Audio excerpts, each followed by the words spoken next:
1998 நிகழ்ந்த கோயம்புத்தூர் தீவிரவாத குண்டுவெடிப்புகளில் நம்மை விட்டு பிரிந்தவர்களுக்கு பிரதமர் மோடி அஞ்சலி செலுத்தினார்.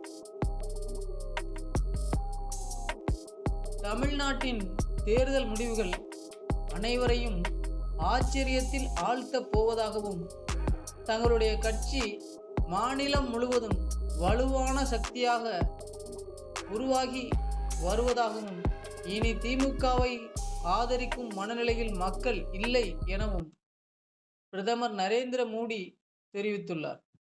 கோவை மக்கள் தன்னுடைய மனதை வென்றுவிட்டதாகவும், இன்று மாலை நடந்த ரோட் ஷோ பல ஆண்டுகள் நினைவில் நிற்கப் போவதாகவும், இதில் அனைத்து தரப்பு மக்களும் கலந்து கொண்டது மிக சிறப்பானதாகவும், இந்த வாழ்த்துக்கள் பெரிதும் போற்றப்படத்தக்கதாகவும் பிரதமர் நரேந்திர மோடி கூறியுள்ளார்.